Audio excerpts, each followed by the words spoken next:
All praise unto Yahweh Shemi Al Shai, double honors the apostles of GMS, honors you brothers that be pushing this truth and sincerity. Okay, we're gonna get into some information.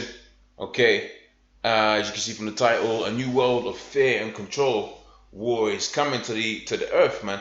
And that's what you're seeing with all of this stuff over here, man. Okay, this orchestrated by the so-called Jews, and you know it's been orchestrated by the so-called Jews because of the writing's whack, man. Okay, all right. When you get into some Jake, especially dudes that are out there right now, and they might on the face of it look like they're Edomites, man. But when you watch the storyline and the movie, and the things that they find, everybody finds amusing, and that it's predominantly of this, it pertains to Jake, man. It pertains to the Israelites, man. And when you see how these things play out here, man, the writing is so wacky. You have to conclude that there's some so-called Jews writing these plays, and that's what they are, man. Okay, you're seeing plays being, played out, right? But they're just playing them out for real, man. I really, the elders say that the Most High, he's the one that puts together this script, and that's true. The Most High is doing all of this, man. Like the scripture says in the book of Second Samuel, I believe it's in the First Samuel, Second Samuel 1:6. It's the Lord that killeth and that maketh alive, and he raise it up and bring it down to the ground. So all of these people getting popped, man. All right, the Most High, Yahweh Shemi Al Shai, is doing that, man. Okay, but not to sidetrack too much. I'm gonna read a little bit of this. I'm gonna quote some scriptures and maybe quote some other related articles, and then and call it a day. It says a new world of fear and control. It says war is coming to the earth, and that's important, man, because that's a statement from the scriptures. As we always say, man, you ain't gonna see videos like this from groups like ISUPK, IUIC, because they're about this kingdom sustaining. How is this kingdom going to sustain when it's 18 trillion, and going in debt? How is this kingdom going to continue on? All right, when Esau's doing all of this, this terror madness, man, because we know it's Esau, because he's the only benefactor to all of this so-called terrorists, man. And when you go back onto the principles that so-called Albert Pike had put forth, okay, to create a skirmish between really Israel and that's gonna be the target, man, because that the so-called Amalekite presence within the Middle East, okay, that's gonna be used to the advantage, okay, of the elite banking families, to where ultimately, going back onto what Albert Pike said, they was gonna try to bring in a new world order by way of the differences that you was gonna have between the Muslims and the so-called Jews, not the real Jews, which we are, right? But the so-called Jews, all right? So let's read a little bit more of this. It says, and the war on terror, which began on September 11th, 2001, is now entering its 14th year, while the financial crisis, which began in 2008, has plundered our nation into a growing debt spiral, okay? And for which there is no ending sight. Okay, let me read that again for the purple dinosaurs out there from Sesame Street, okay, that can't get it into their head that you can't prosper within this kingdom. Not only can't you prosper because of the curses that the Most High has bestowed upon you, you can't prosper in this kingdom because there is no prosperity left within this kingdom. Okay, the good days are gone. All right. Right. The show is this. The fat lady has sang. Okay. How many more different ways you want it put? All right, let's put it in the way of this article. The nation, the financial crisis, which began in 2008, has plundered our nation into a growing debt spiral for which there is no end in sight. Okay, it says in 2016 the geopolitical balance of power, right, are becoming unraveled, and the Russian bear. Hold on a minute. This sounds too much like scriptures. Okay, why? Because it is pretty much you're seeing the scriptures that being fulfilled right before your eyes, man. Okay, because the scriptures tell you what the Russia was going to be the end of this kingdom, man, the end of Esau. Okay, because I believe it's likened unto the foot. I get my information mixed up sometimes, but you brothers are more than welcome to drop the precept in the group chat if I had misquoted that. But certainly we know that Russia is going to be the end of this place, because as you get America so-called aggression rather more Russia so-called aggression, but really America aggressing the Russians, that's going to turn into what you can know as what we know as World War III, and that's what this individual was talking about here: a new world of fear and control, man.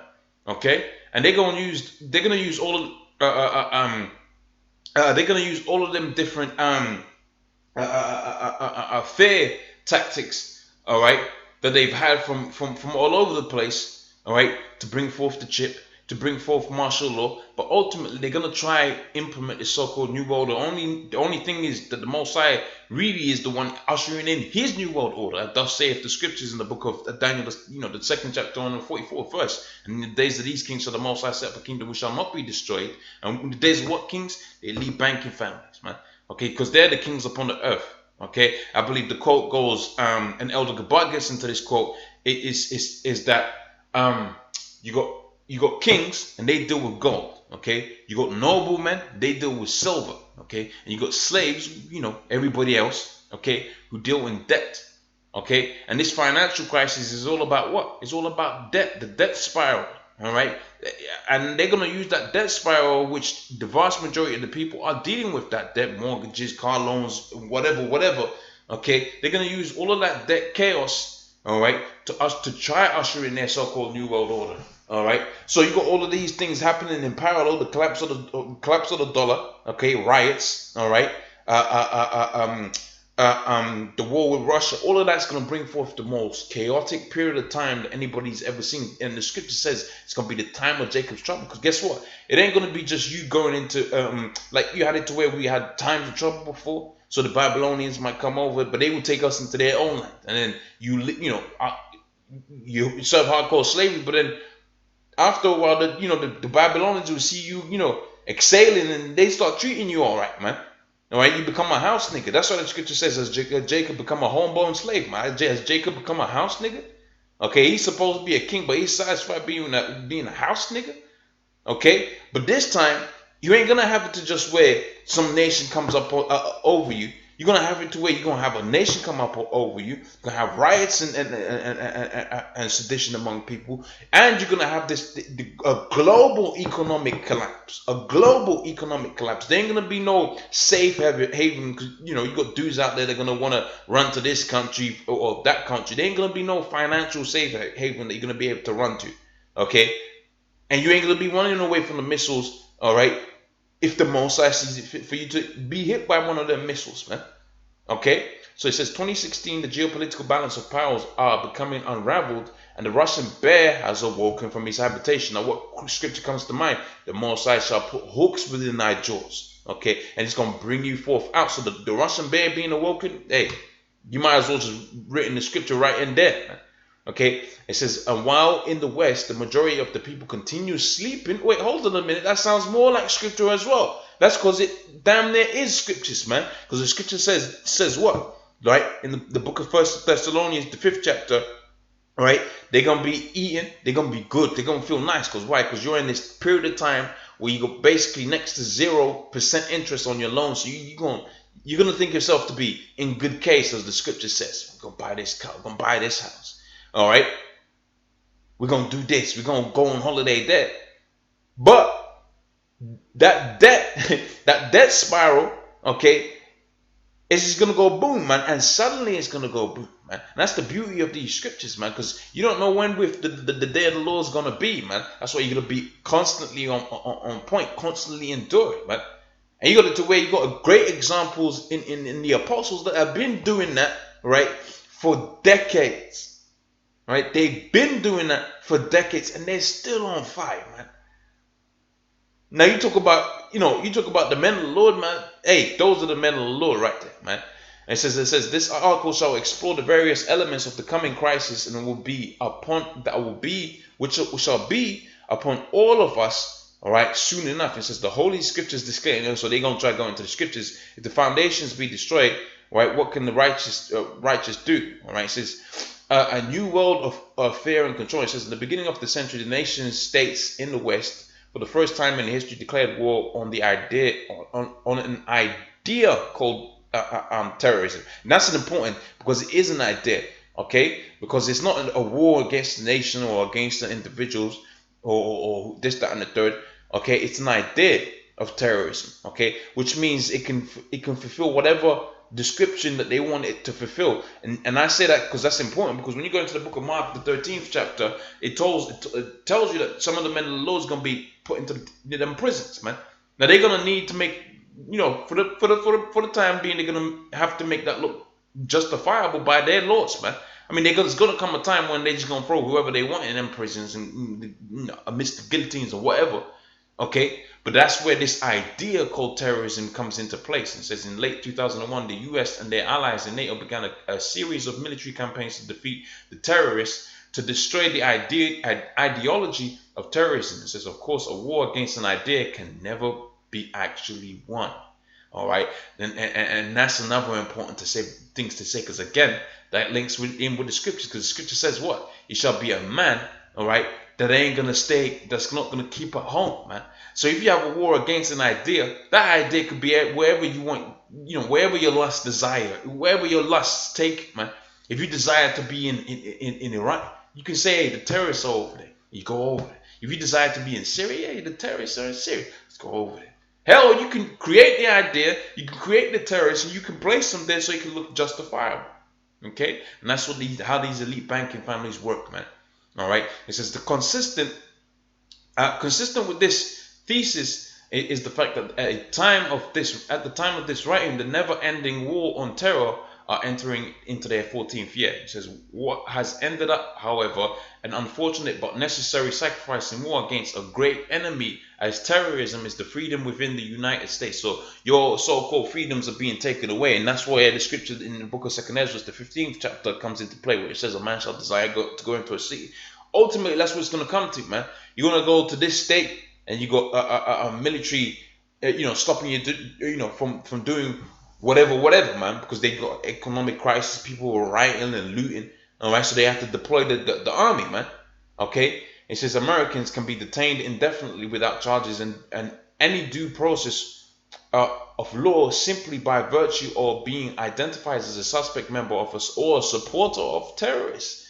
All right, and that's why I was saying, man, IUIC niggas, man, that's gonna be the greatest waste of time, because here it is, you're still gonna be labeled as a so-called terrorist, all right, but you decided to go with the fluffy stuff of the scriptures, so you ain't gonna obtain no mercy, man. That's a double loss for me, man. All right, I see that as a double loss. Okay, here you might as well just go hard, man. You might as well put up this wealth, man, because either way, Esau's gonna try to come for you, man. All right, here it is. If you're in GMS, at the very least, man, you don't get delivered from, and Esau pushes you to death. Hey, the Most High is gonna have it to where you're gonna be the first ones in them chariots, and that's it for the scriptures, man. So it's not even like loose. Hey, the scripture says that even though they seem to die before the faces of men, we're gonna obtain a greater glory than anybody could ever imagine, man. All right, the scripture says the least in the kingdom shall be greater than King David. Now, that's something worth dying for, right there, man. Especially for the word of the Lord. Hell, I mean, look, the Most High is fair; He'll still give you a reward. But really, the Most High really doesn't have to give you a reward, because He said to go out there and push His word. All right, and that's an instruction. And the Most High being, the power that He is, really, He doesn't have to do that. All right, if you think about it like that, He doesn't have to do that, because He is the Most High. He's the top dog, man. He's the top dog. If you want something done, hey, you better believe it's gonna get done, man. Now here it is, the Most High saying, do this, and I will give you this great reward as well on top of that, man. All right, as incentive. Okay. So jump down to the next one. It says conspiracy of the World War, or I think that's a link to something else. It says the total dominance of television. It says the American media shapes the national opinion. And it says even defining the issues which are relevant enough to warrant courage. It says the total dominance of the television as a media monopoly cannot be overrated. It says Chris Hedges in his book, The Empire of Illusions, right? Television, right? A media built around skillful manipulation of images, right? That can overpower reality as our primary form of mass communication. It provides a mass virtual experience that colors the way many people speak and interact with each other. Okay, so that's talking about what with the book in Isaiah, it talks about gross darkness that has covered the whole earth, man. Because that's that darkness that they use, man. They use that broadcasting, right? which is witchcraft, right, to deceive all of these people, man. So I ain't gonna go to too much all of this. I touched basically on most of the points in there. You can read the rest for yourself and find some other points that are relevant. I really don't like making these videos too long. So with that, I'm gonna say, all praise unto Yahweh, Shimi Al Shai, double honors to the apostles of GMS. Hey, brothers, check out these articles, man. You get in the spirit when you read some of these things, man. Okay, right? So check them out. Hey, do your own videos, man, on this. The information is readily available. Hell, you can use this article and go take it in another direction, man. Okay. So I'm gonna say, all praise unto Yahweh, Shimi Al Shai, double honors to the apostles of GMS. Honestly, brothers, that be pushing this truth with sincerity. Shalom.